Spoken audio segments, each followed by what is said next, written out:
updated 2008 guidelines. And it's only one individual, that is me, that is pitted against this, a Herculean task indeed. But anyway, I'll try to do that. Now, first of all, let's see how implementable are the guidelines. A recent large multicentric guideline-based performance improvement program reported on over 15,000 patients with severe sepsis or septic shock, representing 165 hospitals in 30 countries. At the end of 2 years, it was found that the compliance with the resuscitation bundles increased from 10.9 to 31.3%, and compliance with the management bundles increased from 18.4 to 36.1%. So in spite of this program, the compliance was less than 1/3. This was in developed nations. What about resource poor countries? This quote is from my mentor, Dr. Ashok Sarnaik, under whom I was trained at Children's Hospital of Michigan. He says, although it is a fact of life that every child does not receive the best of everything that a country has to offer, nevertheless, every society has the obligation to ensure that children are not dying from a lack of minimum level of care, regardless of their socioeconomic status. We can see that in our country we have 3 different levels of care. Level 1 could be primary health centers or district hospitals of smaller districts. Level 2 could be medical colleges or district hospitals in larger cities, as well as small corporate hospitals. And level 3 would be institutes like SGPGI or major corporate hospitals. Now, all children have the same right to survive, and we have to strive to strike a balance between low cost and high cost technology. It is important to realize that at all levels of healthcare, the essentials are early recognition of shock and early aggressive treatment.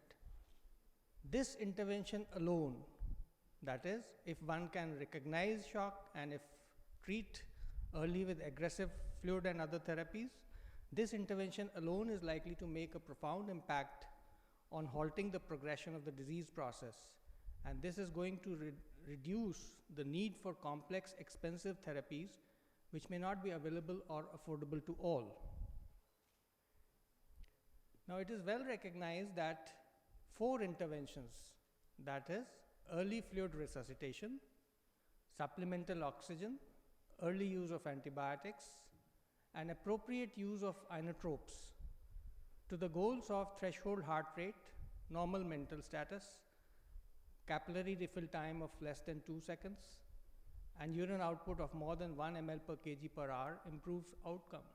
And mind you, these interventions do not require any sophisticated setup.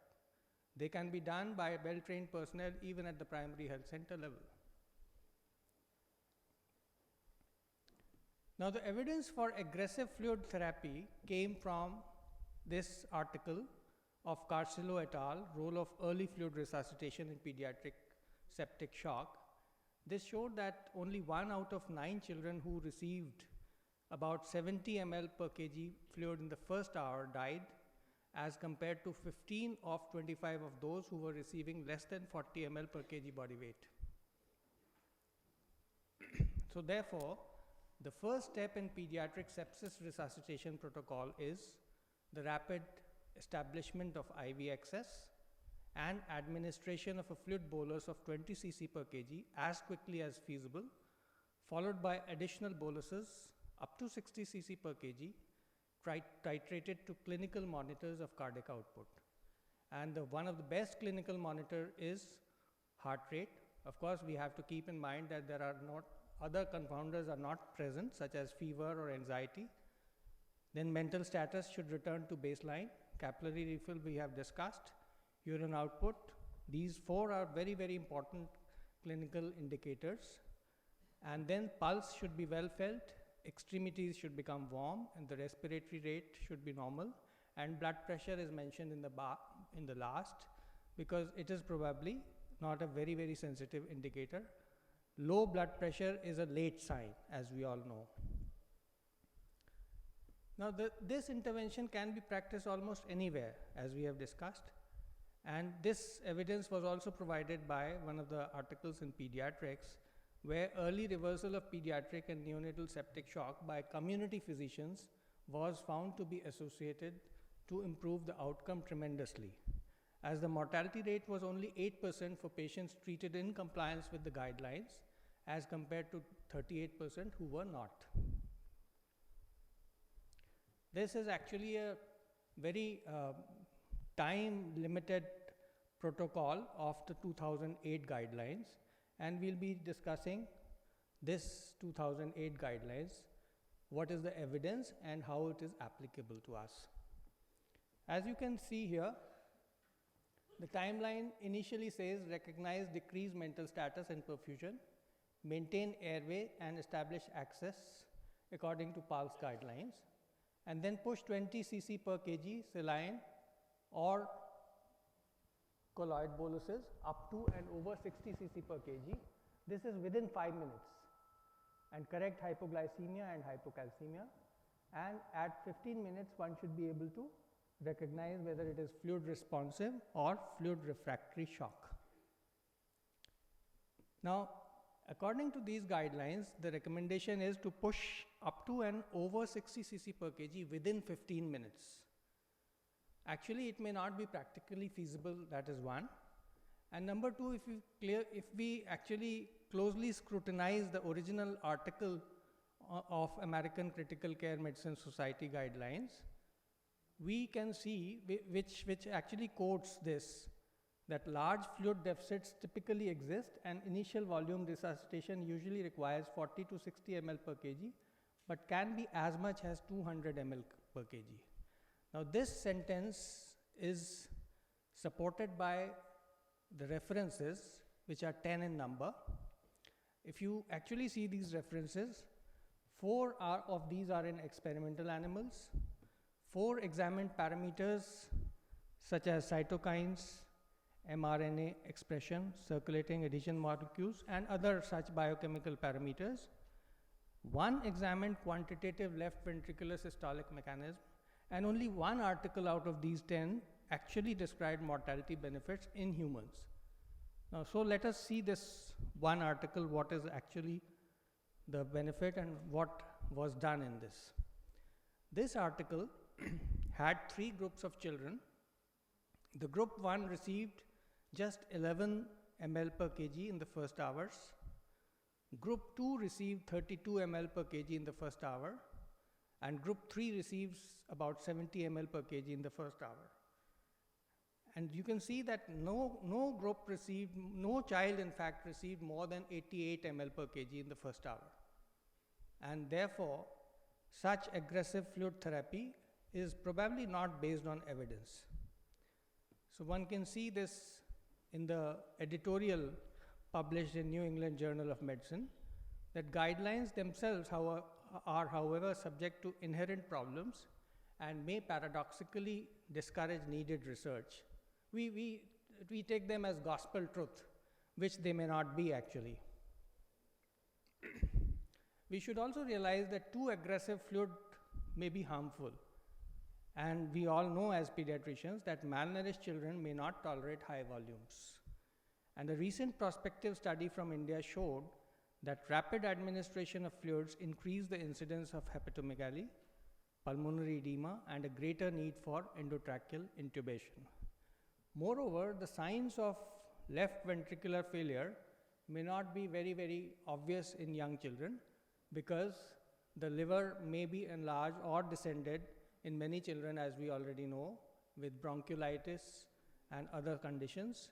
Moreover, the crepitations that appear because of fluid overload may not be a very, very early sign in these patients. So expected time frame according to the 2008 guidelines is questionable. Some patients may have congestive hepatomegaly, pulmonary edema on arrival, and thus unless we have facilities of measuring CVP or bedside echocardiography and ability to intubate and mechanically ventilate, it may not be safe to advocate pushing of over 60 ml per kg of fluid within 15 minutes. Now let's go on to the other parts of the guidelines. Correct hypoglycemia and hypocalcemia. There is no dispute about this because glucose intake of 4 to 6 ml per kg per minute or maintenance fluid with 10% glucose containing solutions is advisable, as children are very susceptible to hypoglycemia. What is the role of strict glycemic control in pediatric septic shock? An association between hyperglycemia and an increased risk of death has been reported, even in pediatrics, but there's no study yet which has analyzed the role of insulin to maintain tight glycemic control in pediatric septic shock. So we still don't know about this. Ionized hypocalcemia is also common with neonates and children admitted with sepsis and is associated with increased mortality. So hypocalcemia, since it might impair cardiac performance, and thus should be identified and corrected at the earliest. But again, there is no hard evidence to suggest a survival benefit. Now we go on further in these guidelines. We have, if it is fluid responsive, then of course simple observation is required. But when there is fluid refractory shock, you have to establish central venous access, begin dopamine therapy, and establish arterial monitoring. Dopamine or dobutamine also has been added to this in the 2008 guidelines, which was not there earlier in the 2002 guidelines. And if this doesn't help, then it is called fluid refractory dopamine resistant shock. And then you have to classify shock into two groups, whether it is cold shock or whether it is warm shock. In pediatrics, warm shock is not all that common as it is in adults. Now, so dopamine is recommended as a first choice of fluid refractory shock in pediatrics.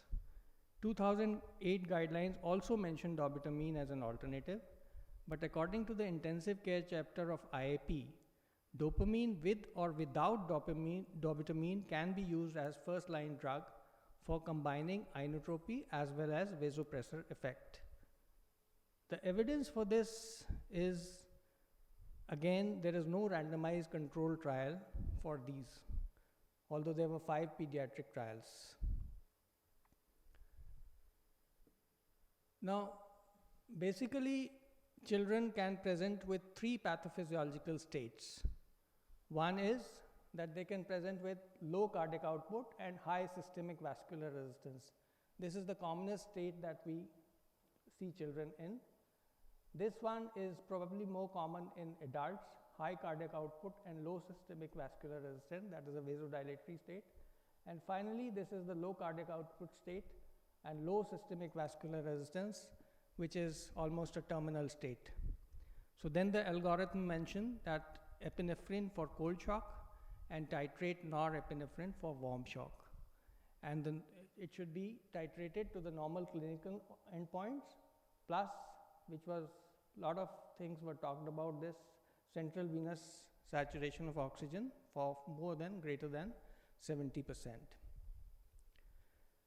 Now, to identify, a lot of things were talked about by Dr. Devetia, and there should be, in an ideal setup, all these things are important, central venous pressure, but again, as was discussed in the morning, it is again not a gospel truth. There are a lot of confounders in the interpretation of central venous pressure, so we should be aware of those.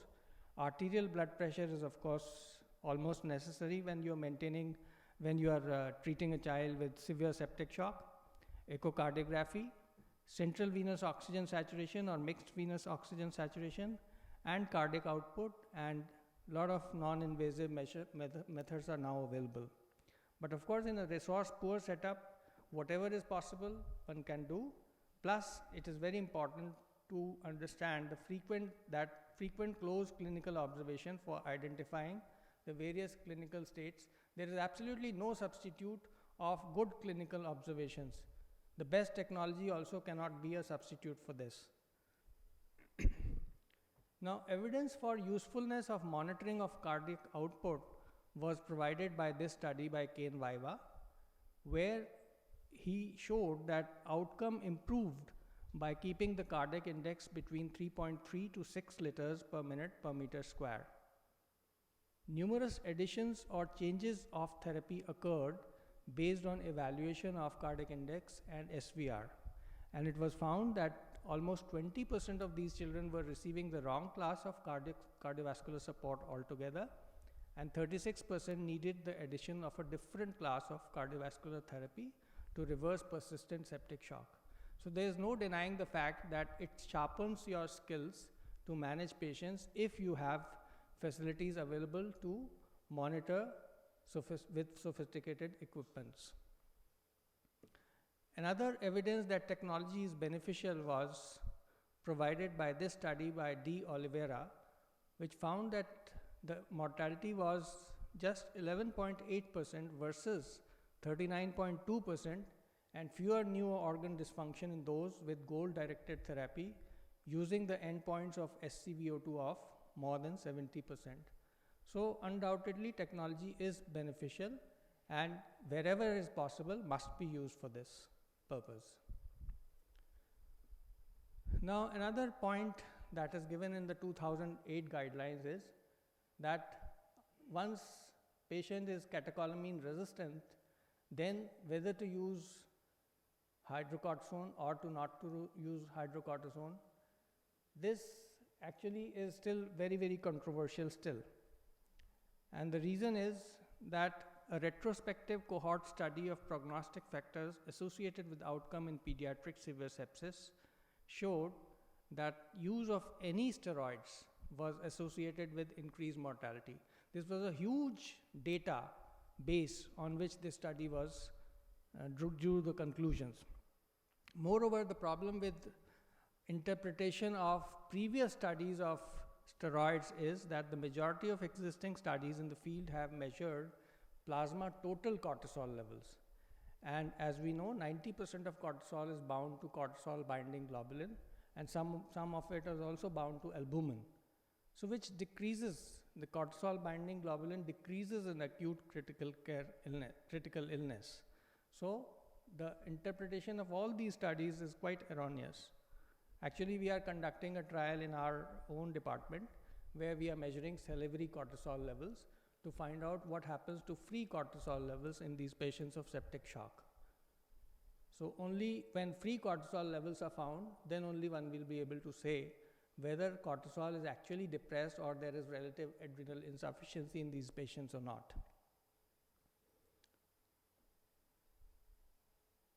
Now, the 2008 guidelines further mention that if there is normal blood pressure and there is cold shock, add a vasodilator or a type 3 phosphodiesterase inhibitor. Initial vasodilator of choice could be nitroprusside or nitroglycerine, and if they do not work, then we add milrinone. Plus, of course, volume loading has to be done.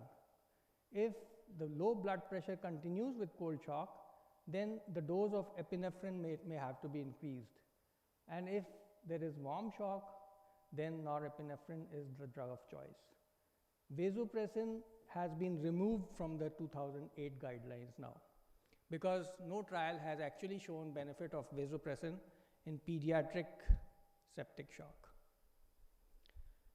Now, the 2000 guidelines fail in mentioning that it is very important to search for unrecognized morbidities if your child is not improving. And one must think of tamponade as a cause of persisting refractory septic shock, which at times may be overlooked unless you actually think about it. So there may be severe pericardial effusion, there may be tension pneumothorax, there may be ongoing blood loss, or the intra-abdominal pressure may have been tremendously increased because of some problem there. So all these have to be looked for and thought about. Finally, it is important to note that treatment of pediatric septic shock, if recognized and treated early, does not require sophisticated and expensive resources in majority of settings. If you treat them well, if you treat them early, then probably they will not go to the advanced stages where it will not be treatable in lesser setups. And it is also important to know that guidelines should definitely be used for guidance, but their relevance in time and place requires constant re-evaluation. Thank you very much for your patient hearing. Thank you, sir, for that excellent presentation on the 2008 guidelines on pediatric septic shock management. Are we allowed to go for the questions now or afterwards? Okay, so the questions will be taken up like in the morning after the next two speakers come and deliver their talk.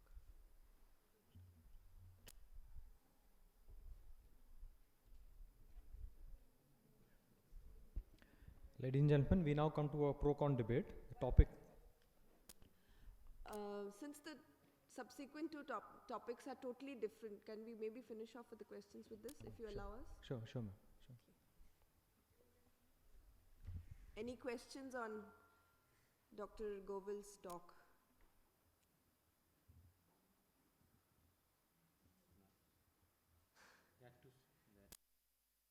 Excellent and erudite presentation. I mean, I don't think he could have made it more crystal clear than what he actually did.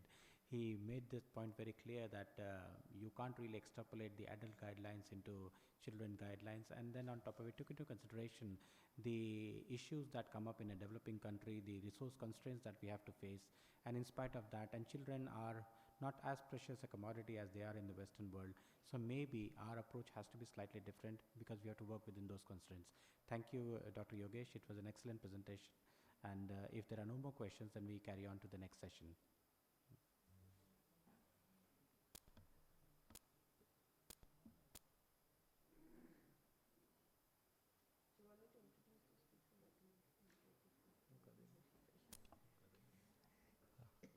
The next topic, we have a pro-con debate, and the topic is that activated protein C has no role in septic shock. Our first speaker would be Dr. Afzal Azim, who will be speaking against that topic. That basically means that he will be speaking in favor of use of APC. Dr. Afzal Azim is an associate professor in Department of Critical Care Medicine at SGPGI. He did his MD in anesthesiology from PGI Chandigarh and subsequently trained in neuroanesthesiology. He has trained in intensive care at the Westmead Hospital in Sydney and has been working as a full-time intensivist since the last 10 years in the Department of Critical Care Medicine here.